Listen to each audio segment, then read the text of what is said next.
Good morning student. आज आपण not for profit कन्सर्नचा पुढचा प्रॉब्लेम घेणार आहे. प्रॅक्टिकल प्रॉब्लेम 7, पेज नंबर 118वर हा प्रॉब्लेम आहे. हा प्रॉब्लेम पुढील प्रमाणे आहे. अगोदर आपण प्रॉब्लेम वाचून घेऊया. From the following transactions of receipts and payments account of Pavanputra Hanuman Vyayamshala Parbhani and the adjustment given you are required to prepare income and expenditure account and balance sheet as on 31 March 2019. आता या ठिकाणी काय पवनपुत्र हनुमान व्यायामशाळेचं त्या ठिकाणी काय एकंदरीत रिसीट अँड पेमेंट अकाउंट दिलेलं आहे आणि त्याचबरोबर ॲडजस्टमेंट दिलेलं आहे आणि बॅलन्स शीट त्या ठिकाणी तयार करायला सांगितलेले 31 March 2019.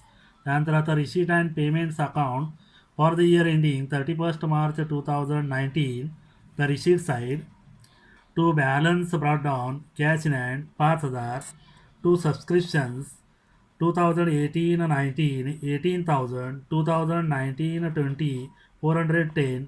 Total subscription 18,410. To donations 6,000. To receipts from entertainment 5,400. to interest 400. to entrance fees 6,200. payment side by salary 6,000. by entertainment expenses 2,480.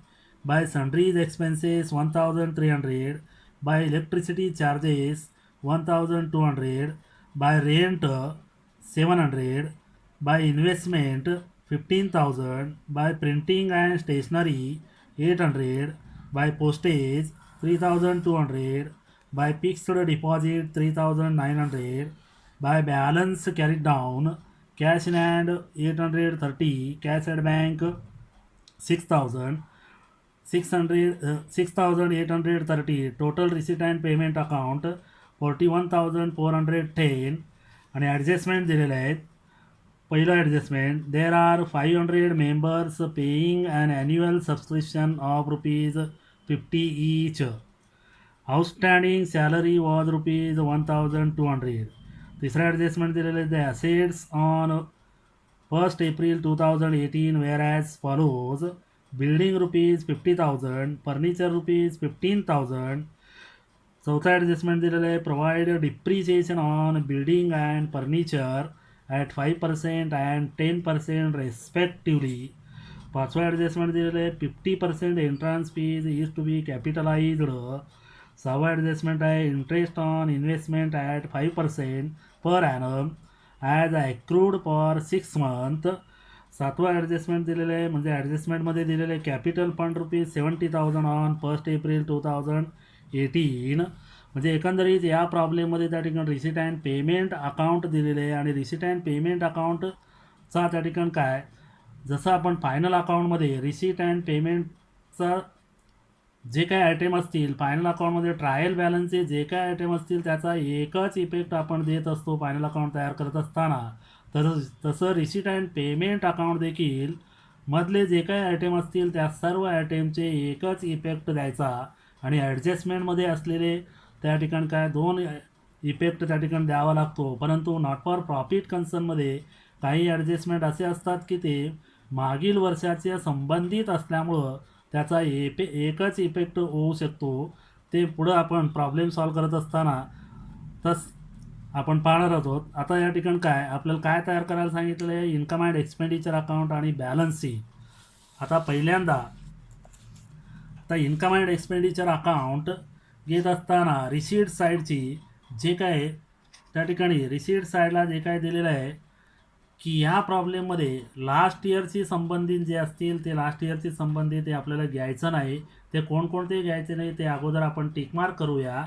त्यामध्ये आता रिसीट अँड पेमेंट अकाउंटच्या रिसीट साईडला त्या ठिकाणी बॅलन्स ब्रॉट डाऊन दिलेले हे लास्ट इयरशी संबंधित असल्यामुळं हे घ्यायचा नाही. आणि त्याचबरोबर आता या ठिकाणी काय एकंदरीत या रिसीट अँड पेमेंटमध्ये असे काही आयटम असतात की ते एक्सपेन्सेस देखील असतात आणि त्याचबरोबर ॲसेट देखील असतात की आता जे जे ॲडजस्टमेंट संबंधी असतील ते टिक मार्क करूया. आता या ठिकाणी टू सबस्क्रिप्शन्स यामध्ये 2 वर्षाचे त्या ठिकाणी सबस्क्रिप्शन दिलेले 2018-19 म्हणजे एकंदरीत रिसीट अँड पेमेंट अकाउंट त्या ठिकाणी इयर एंड दिलेले 31 मार्च 2019. म्हणजे इयर स्टार्ट आहे 1 एप्रिल 2018, म्हणजे एकंदरीत 18 आणि 19चा हा करंट इयर आहे. म्हणून त्या ठिकाणी काय यावर सबस्क्रिप्शन जे काय 18 आणि 19 18,000 दिलेले आहे आणि त्यावर त्या ठिकाणी ॲडजस्टमेंट असल्यामुळं त्याला टिक करूया. जे टिक करत आहोत ते टिक संबंधित ते इनर कॉलमला आपण घेऊया. म्हणजे आता या ठिकाणी इन्कम अँड एक्सपेंडिचर अकाउंटच्या इन्कम साईडला बाय सबस्क्रिप्शन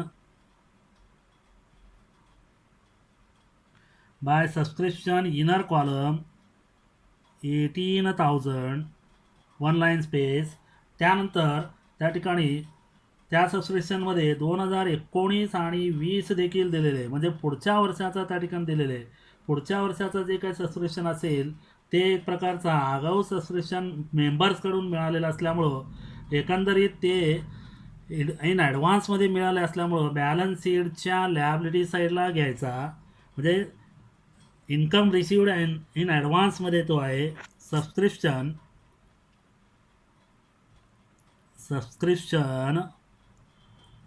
कंसात 2019-20 आउटर कॉलमला 410 आणि त्यानंतर त्या ठिकाणी डोनेशन्स दिलेले डोनेशन 6,000. तर डोनेशन संबंधी काहीही त्या ठिकाणी सांगितलेलं नाही. म्हटलं की ते रिव्हेन्यू इन्कम म्हणून घ्यायचा.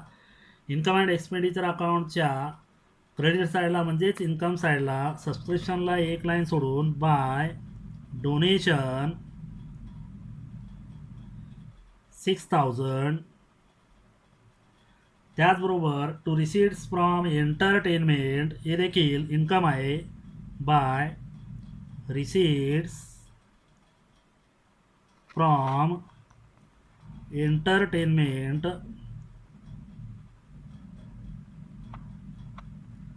5,400. त्याचबरोबर टू इंटरेस्ट देखील रेव्हेन्यू इन्कम बाय इंटरेस्ट 400. त्यानंतर टू एंट्रान्स फीज. आता एकंदरीत तो एंट्रान्स फीज जे आहे एंट्रान्स फीजवर त्या ठिकाणी ॲडजस्टमेंट दिलेलं आहे. पहा एंट्रान्स फीज ॲडजस्टमेंट असल्यामुळं ते इन्कम अँड एक्सपेंडिचर अकाउंटच्या इन्कम साईडला बाय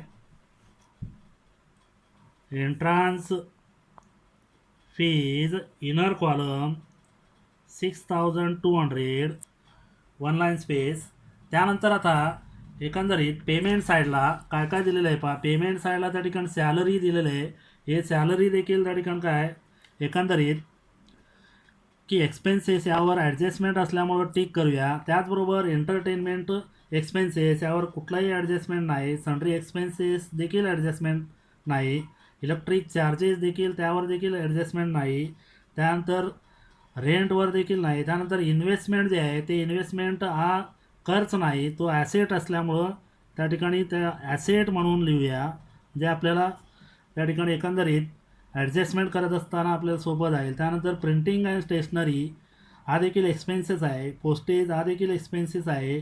त्याचबरोबर फिक्स्ड डिपॉझिट हा देखील त्या ठिकाणी एक प्रकारचा ॲडजस्टमेंट नाही, परंतु त्या ठिकाणी ॲसेट आहे की एकंदरीत ॲसेट असल्यामुळं तो ॲसेट साईडला घ्यावा लागेल. आणि त्याचबरोबर cash in hand cash at bank हे देखील ॲसेट आहे. म्हणजे एकंदरीत हे सर्व आयटेम ॲसेट सोडून बाकीचे सगळे एक्सपेन्सेस असल्यामुळं ते एक्सपेन्सेस इन्कम अँड एक्सपेंडिचर अकाउंटच्या एक्सपेंडिचर साईडला. आता या ठिकाणी एक एक येऊया की आता पहिलं salaries to salaries inner column 6,000 one line space. त्यानंतर to entertainment expenses 2,480 to sundry expenses 1,300 to electricity charges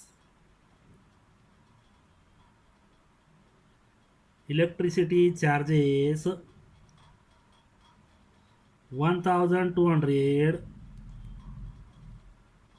to rent 700. त्यानंतर इन्व्हेस्टमेंट असेट साईडला इन्व्हेस्टमेंट्स 15,000. त्यानंतर printing and stationery expenses to printing and stationery 800. To postage 3,200. त्यानंतर fixed deposit assets fixed deposits 3,900. त्यानंतर cash in hand cash at bank asset closing balance आहे हा cash in hand 830. Cash at bank 6,000. त्यानंतर आता एक एक adjustment तपा adjustment त्या ठिकाणी पहिला adjustment there are 500 members paying and annual subscription of ₹50 each. त्या संस्थेचा त्या ठिकाणी काय 500 मेंबर्स आहेत आणि प्रत्येकी मेंबर्सला ₹50 प्रमाणे सबस्क्रिप्शन आहे. तर आता हे सबस्क्रिप्शन मिळालेलं आहे करंट इयरचा 18,000. करंट इयरचा 18,000 सबस्क्रिप्शन मिळालेलं आहे. एकूण 500 मेंबर्स गुणिले त्या ठिकाणी एकंदरीत 500 गुणिले 50 म्हणजे 25,000 त्या ठिकाणी होत असतो. परंतु मिळालेला आहे 18,000.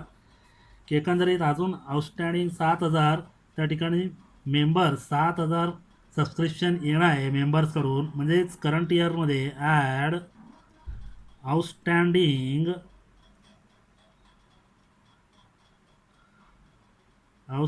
सबस्क्रिप्शन 7,000. जर टोटल त्या ठिकाणी झालं 25,000. एकंदरीत 500 मेंबर्स गुणिले 50 म्हणजे 25,000 होतो. परंतु ॲक्च्युअल मिळालेलं आहे 18,000. आणखीन येणं आहे 7,000. हे येणं जे काय इन्कम रिसिवेबल म्हणजेच ॲसेट साईडला त्या ठिकाणी घ्यायचा. आउटस्टँडिंग दुसरा इफेक्ट आउटस्टँडिंग सबस्क्रिप्शन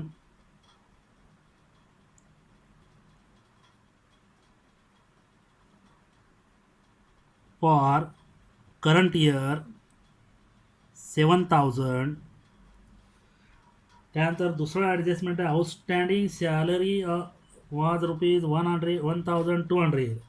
म्हणजे सॅलरी दिलेलं आहे 6,000 आणि आणखीन देणं आहे 1,200. एक्सपेन्सेस आउटस्टँडिंगमध्ये ॲड आउटस्टँडिंग 1,200. आउटर कॉलमला 7,200. याचा दुसरा इफेक्ट बॅलन्स शीटच्या लायबिलिटी साईडला आउटस्टँडिंग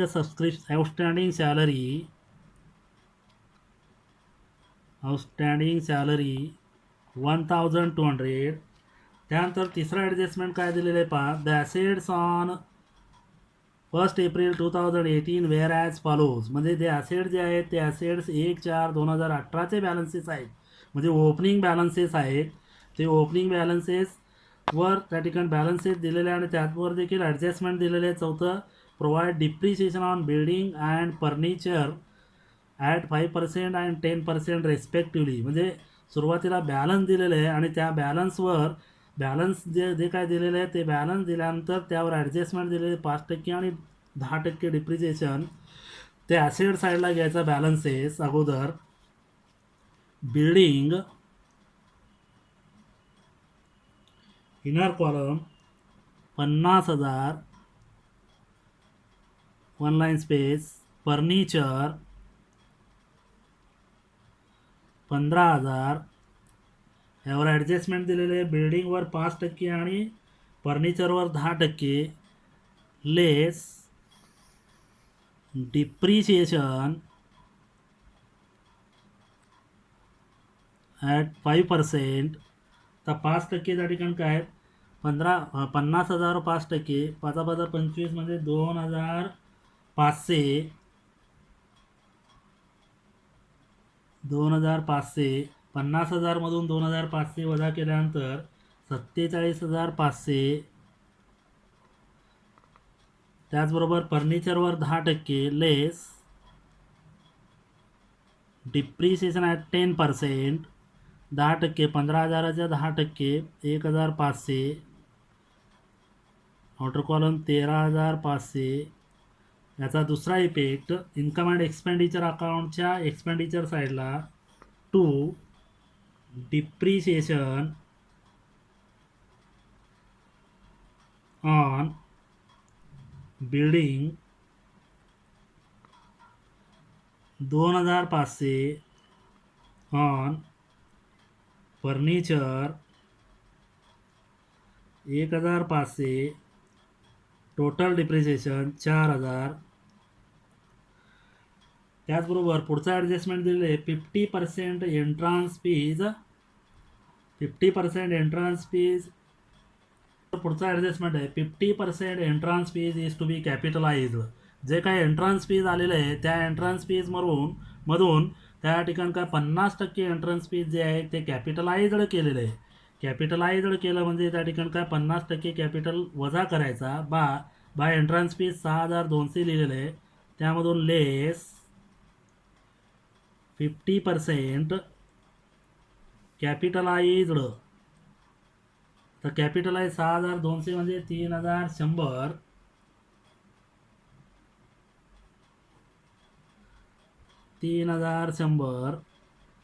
त्यानंतर याचा दुसरा इफेक्ट बॅलन्स शीटच्या लायबिलिटी साईडला अगोदर कॅपिटल फंड घ्यायचा. कॅपिटल फंड त्यामध्ये ॲड एंट्रन्स फीज 3,100. त्यानंतर पुढचा ॲडजस्टमेंट दिलेला आहे interest on investment at 5% per annum as accrued for 6 month. आता इन्व्हेस्टमेंट जे दिलेलं आहे त्या इन्व्हेस्टमेंटवर त्या ठिकाणी काय 5% प्रमाणे इन्व्हेस्टमेंट त्या ठिकाणी इन्व्हेस्टमेंट केलेले आहे त्यावर 5% इंटरेस्ट मिळायचा आहे 6 महिन्याचा. इंटरेस्ट मिळायचा आहे 6 महिन्याचा म्हणजे एकंदरीत 15,000वर त्या ठिकाणी 10% म्हणजे 1,500 आणि आता 5% म्हणजे काय 750. आणि त्याचबरोबर 750 आहे ते 750 जे असेल की एकंदरीत 6 महिन्याचा यायचं आहे. 6 महिन्याचा त्या ठिकाणी 375 होतो. म्हणजे आता उदाहरणार्थ इंटरेस्ट वर्किंग नोटमध्ये इंटरेस्ट ऑन इन्व्हेस्टमेंट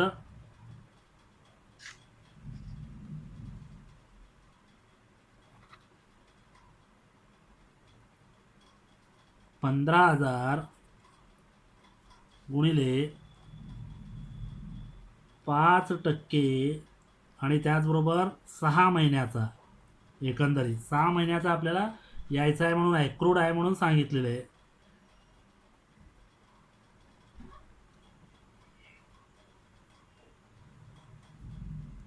एकंदरीत 375 त्या ठिकाणी होत असतो म्हणजे की 6 महिन्याचा 375 जे आहे ते 375 त्या ठिकाणी एकंदरीत की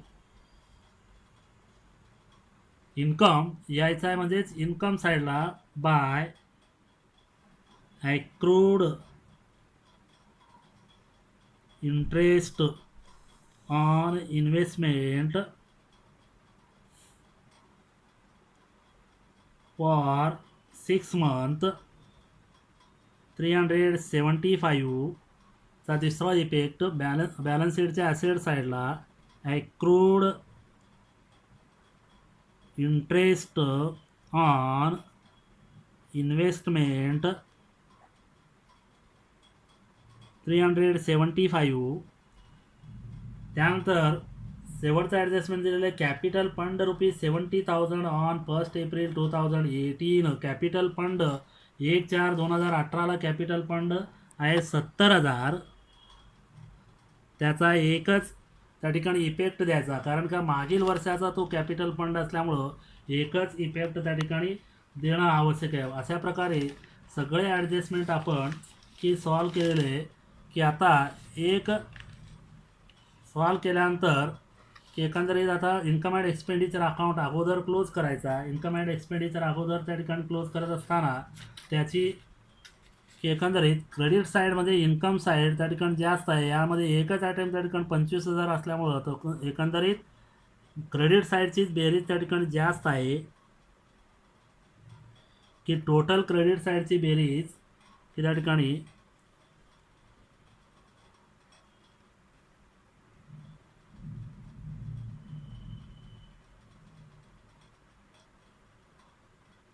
40,275 येतो. 40,275. त्यानंतर डेबिट साईडची बेरीज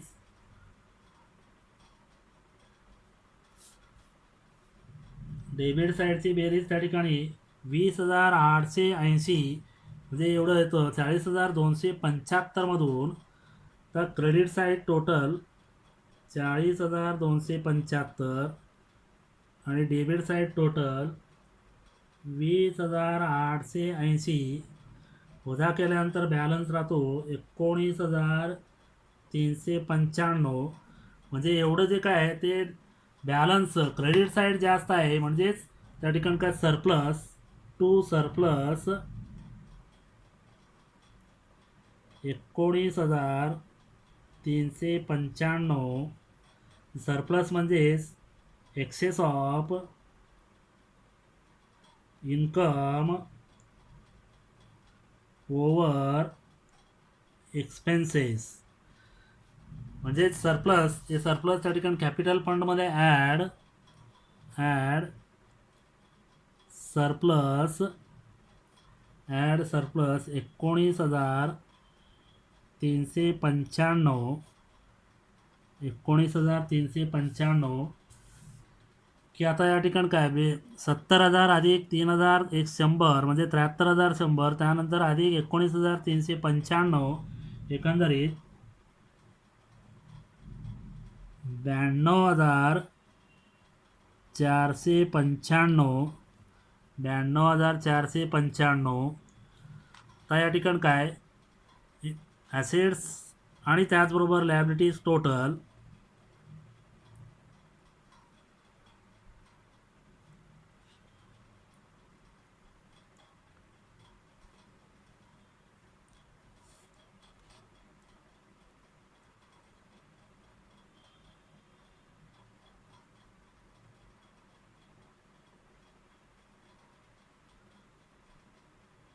94,105 याप्रमाणे की एकंदरीत की त्या ठिकाणी बॅलन्स शीट टोटल येत असतो. म्हणजे एकंदरीत त्या ठिकाणी काय फक्त आणि फक्त प्रॉब्लेम पाहत असताना करंट इयरची संबंधित जे जे ॲडजस्टमेंट असेल ते ॲडजस्टमेंट अगोदर त्या ठिकाणी टिकमार्क करून घ्यायचा. म्हणजे टिकमार्क करून घेतल्यानंतर त्यावरून आपल्याला ॲडजस्टमेंट काय आहेत आणि विदाऊट ॲडजस्टमेंट काय आहेत बाकीचे जे असतील ते सगळे आपल्याला समजतील. त्यावरून एकंदरीत टिकमार्क करून घेतल्यानंतर ॲडजस्टमेंटचे 2 इफेक्ट आणि विदाऊट ॲडजस्टमेंटचे सिंगल इफेक्ट. जसं फायनल अकाउंटमध्ये ट्रायल बॅलन्सचे एकच इफेक्ट तसं रिसीट अँड पेमेंटचा एकच इफेक्ट आणि ॲडजस्टमेंटमध्ये असलेले त्या ठिकाणी का 2 इफेक्ट असतो. परंतु नॉट फॉर प्रॉफिट कन्सर्नमध्ये ॲडजस्टमेंटमध्ये असतात. परंतु ते बॅलन्स जे असतील ते बॅलन्स मागच्या वर्षीचे पहिल्या तारखेचे त्या ठिकाणी दिलेले असल्यामुळं त्याचे सिंगल एंट्रीज त्या ठिकाणी किंवा सिंगल इफेक्ट होत असतो. म्हणून एवढे एक खबरदारी घ्यायचा. म्हणजे यावरून आपल्याला एकंदरीत प्रॉब्लेम सोपं त्या ठिकाणी काय सोडवता येत असतो. आणि पुढच्या तासाला आपण असाच एक प्रॉब्लेम घेऊया. धन्यवाद.